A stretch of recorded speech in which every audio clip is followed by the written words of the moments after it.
또 삼성전자 얘기냐라고 하실지 모르겠지만 어떻게 하겠습니까? 또 사봐야죠. 지금 자리면은 돼가는 게 맞다고 보는데,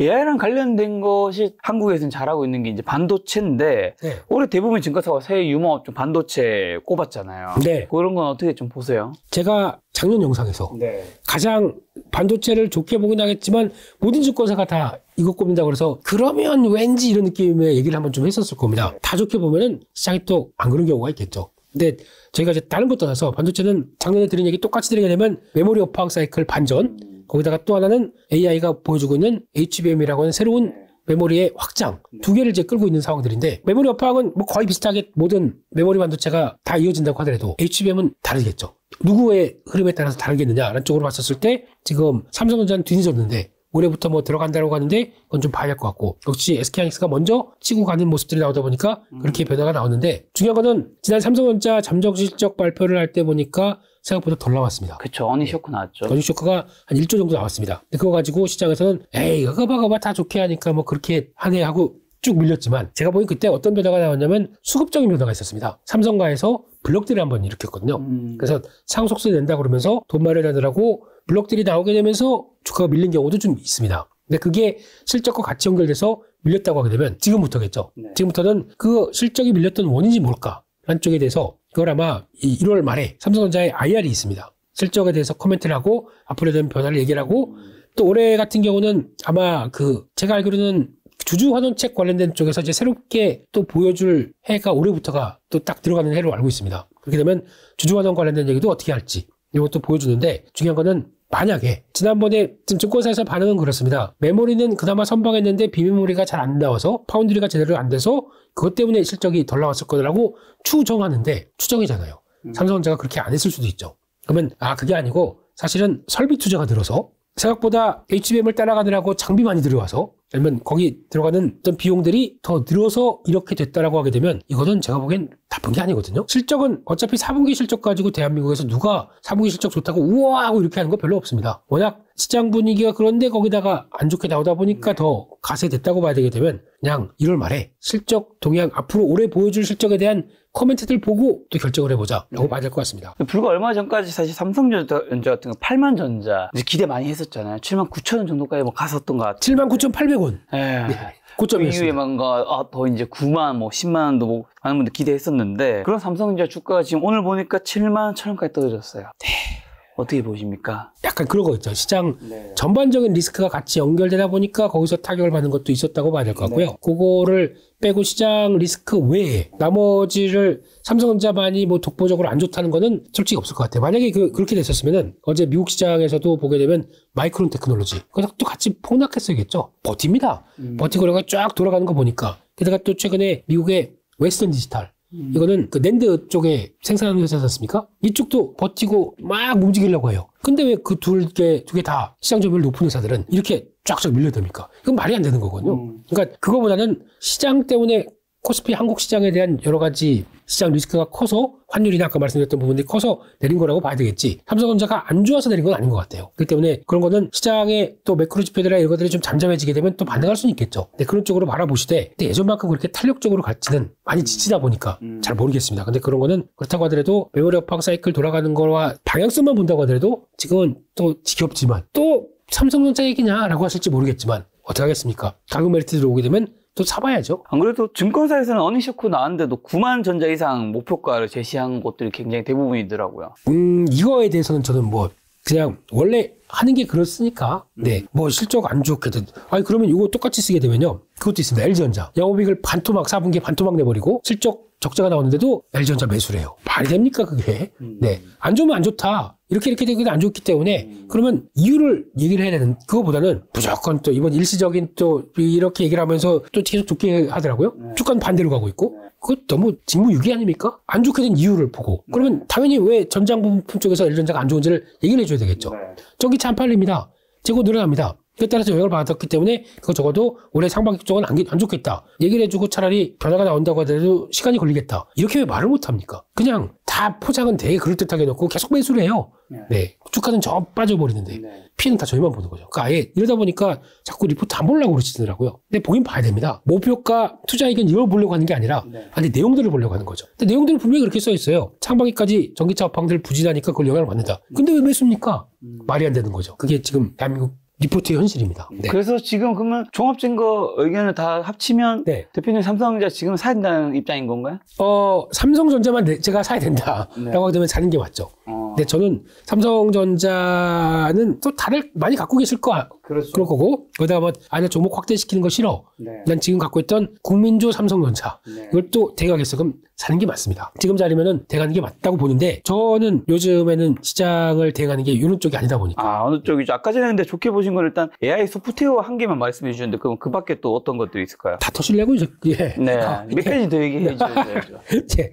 이런 쪽뿐만 아까 로봇 쪽도 잠깐 말씀드렸죠. 네. 그리고 저는 올해 대응을 약간 이제 또 상반기고 1월 효과가 같이 집중되어 있는 시기다 보니까 종목 장세의 성격을 충분히 누리려고 대응을 많이 하고 있는 측면 쪽에서 그렇게 바라보고 있는 게 더 좀 차이가 있는 것 같고요. 대형주는 충분히 싸지게 되면 다시 사도 될 것 같고 지금은 약간 중소형 쪽으로 플레이를 더 시장에 맞게 플레이하는 게 맞다 보니까 그래서 최근에 플레이한 것들은 다 그런 거였죠. 거기서 연관된다라고 하게 되면 요즘 통신 장비 정말 이것도 많이 빠졌고 거기다가 시장에서 그런 거 있죠. 뭐 된다 안 된다. 그 통신사가 그 28GHz를 반납하면서 우리 더 이상 투자 안 할 거예요. 돈 너무 많이 들어요. 하면서부터 그때부터 확 꺾였거든요. 실적도 안 나오고.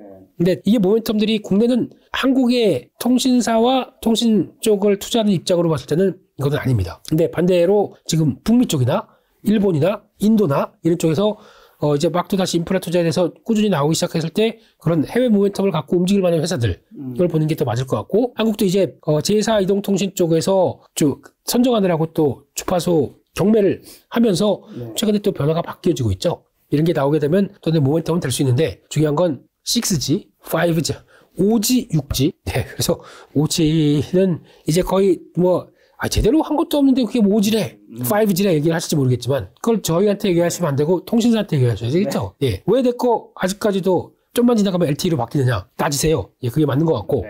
근데 이게 지금 다음으로는 5.5, 5G 어드밴스라고 얘기하더라고요. 이게 이제 빠르면 내년에 이제 시작이 될 것 같고, 2027년이면 6G. 이렇게 약간 좀 땡기는 느낌이 납니다. 근데 그런 가운데 이것도 통신 장비 관련된 쪽을 트럼프 수혜주로도 보더라고요. 왜요? 2020년도 당시 트럼프 전 대통령이 우리 아메리카는 이렇게 통신 쪽에서 나고대 미국 그렇잖아요. 그 넓은 땅덩어리에서 모든 걸 다 커버를 못하지 않습니까? 그러다 보니까 아마 다 대도시 중심으로 되는 걸로 알고 있거든요. 네, 그러면 사막 가게 되면 안 터집니다. 브레이킹 배드라고 혹시 아세요? 그 미드 중에서? 거기 보면은 월터 선생님이 혹시 보신 분들을 위해서 거기서 사막 가는데 이거 안 터지고 이런 거 많이 나오거든요. 근데 거의 사막 중부 지역 얘기를 많이 하다 보니까 근데 그게 되기 시작하게 되면 이런 것도 보완하기 위해서 5G 1200조 달러가 아니고 원이었을 겁니다. 투자해서 끌어올려야 된다. 라고 했던 정책이 있다 보니까 또 트럼프 대통령 또 이번에 경선에서 코커스 이가 나오기 시작하면서 이거죠 하기 시작하면서 또 그 모자 쓰시고 하시기 하다 보니까 이제 또 관련주로도 또 웃기던데 그건 좀 너무 간 것 같고요. 5G 쪽은 그래도 해외발의 모멘텀들 나오면서 성과가 나오는지 체크하고 실적이 보강된다. 그건 또 다른 변화가 나올 수 있겠죠. 네. 지금 말씀하신 거는 바이든 트럼프 당선에 따라서 또 국제관계나 오른 주식도 좀 달라지겠네요, 당연히. 많이 바뀌겠죠. 네. 그래서 바이든 재선 성공이냐 거의 뭐 트럼프 말고 헤일리 전 유엔 대사는 어떻게 생각하십니까? 김 작가님께서는 가능성이 있다고 보이세요? 전 둘 중에서 되지 않을까. 그냥 바이든과 트럼프? 예. 그 기조로 나가게 되면 지금 분위기는 거의 그냥 트럼프 전 대통령 쪽의 우위로 많이 얘기를 하는 것 같은데 변수가 하나가 있습니다. 지금 과거 내란 주동죄 이런 거 가지고 지금 대법원에 판결이 나오는 게 지금 마지막이 들어가는 게 좀 있는데 그게 전 미국에서 52개 주에서 그 중에 하나라도 이거 안 된다라고 하게 되면 출마를 못 한다고 하더라고요.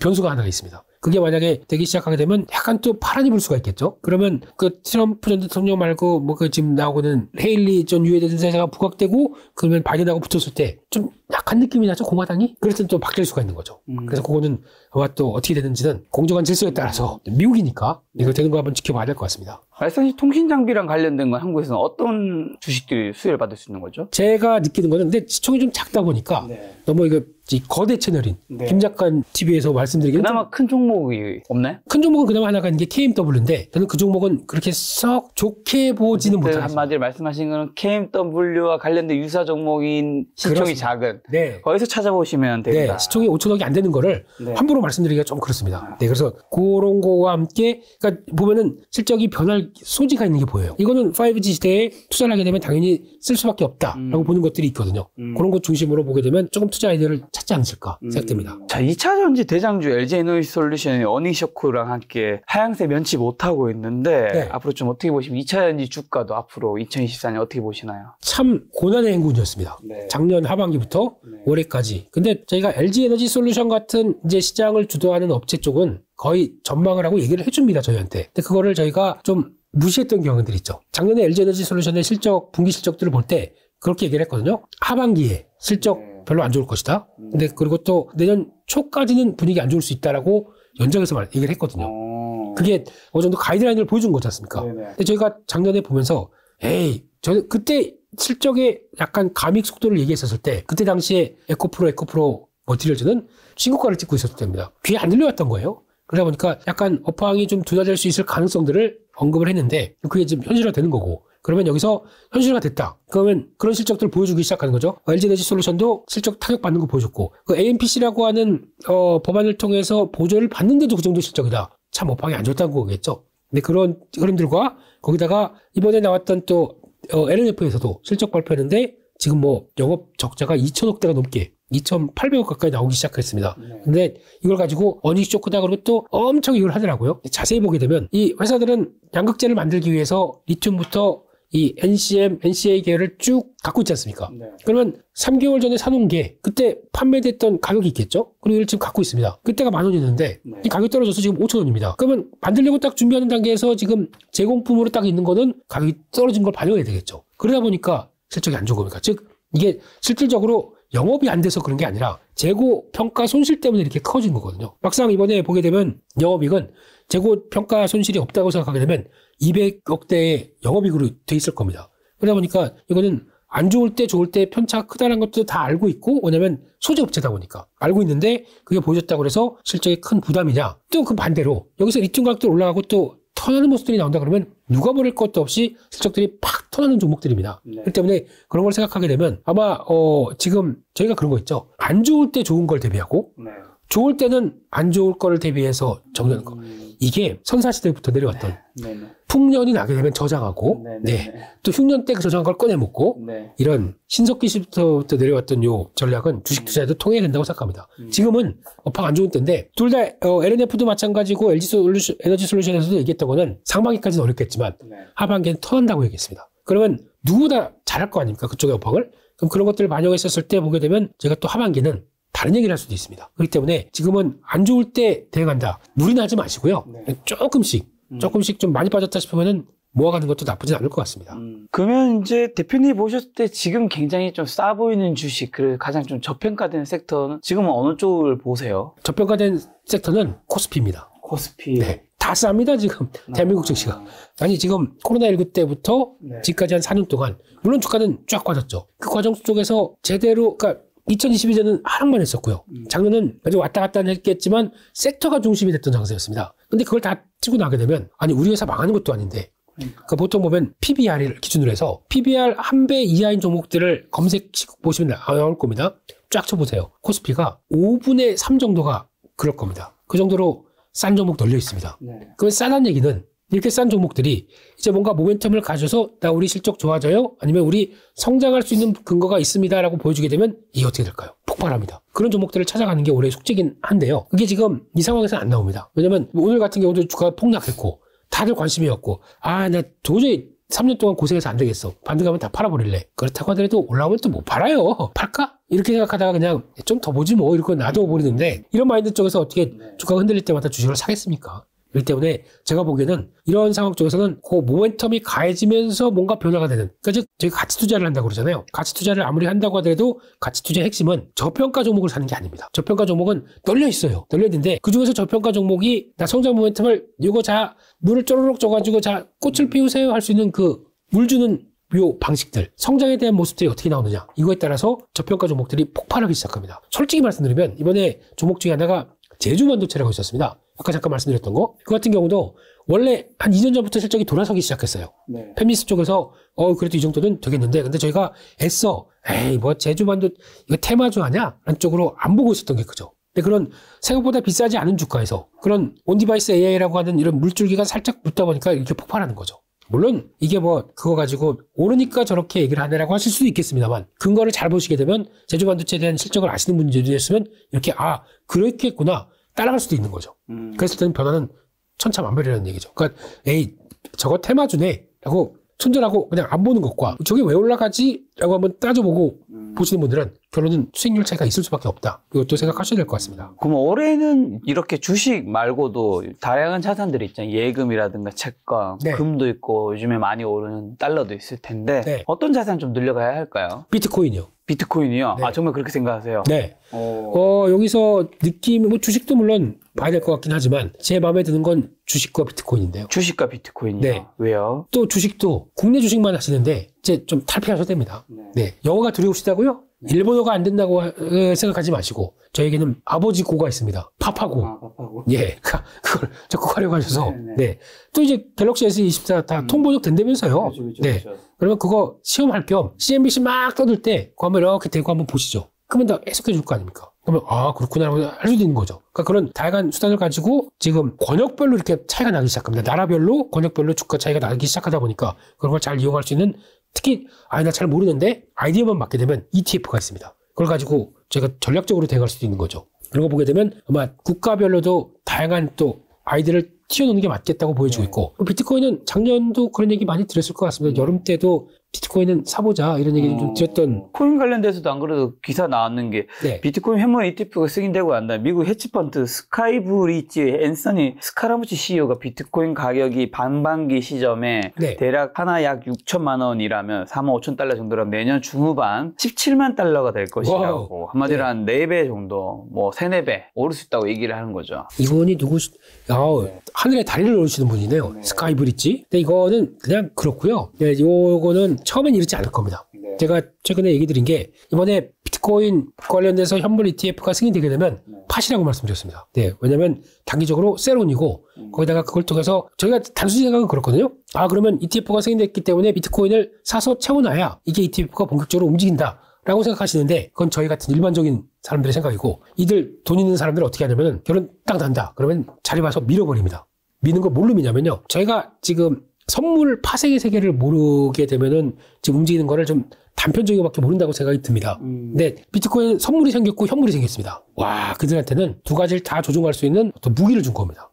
그럼 이쪽에서는 만약에 지금 비트코인을 좀 싸게 사겠다, 그냥 지금부터 무턱무턱 뭐 할까요? 안 하죠. 그런 거 이제 한 달 뒤에 비트코인을 내가 출시할 것 같다 그러면 밀어버립니다. 싸게 사려고. 그게 우리도 출시할 것 같고 우리도 출시할 거 그러면 다 그럴 거 아니에요. 지금 여기서 사는 것보다 싸게 해놓고 사는 게 좋지 않겠니? 이런 암암리의 어떤 이런 동의가 나오기 시작하게 되면 선물로 누른다고 하게 되면 가격이 떨어지겠죠. 떨어지는데 거기서부터 매수를 하게 되면 매수를 하면서 선물을 풀고 사놓고 그 다음에 ETF 설정하고 다 설정 끝나고 그 다음에 올라가지 않을까요? 그렇게 되면은 훨씬 더 도움이 될 거고. 게다가 말씀하셨던 반감기는 이제 공급량이 줄어드는 겁니다. 그게 이제 4월 달부터 나온다고 하는데, 이런 얘기는 주기적으로 몇 번 나왔는데 그때마다 비트코인 가격이 올라가느냐, 반은 올라갔고 또 반은 아니라는 얘기도 있어요. 근데 이거보다 더 중요한 거는 달러 인덱스의 추이와 금리의 변화입니다. 그게 또 위험자산이라고 하는 한쪽의 비트코인을 어떻게 바라보는지에 대한 단서가 될 수도 있거든요. 근데 올해 같은 경우 만약에 미국이 이제 금리 인하에 들어간다 그러면 이제 금리는 낮아지는 쪽으로 가죠. 그렇죠. 유동성이 살아나기 시작하겠죠.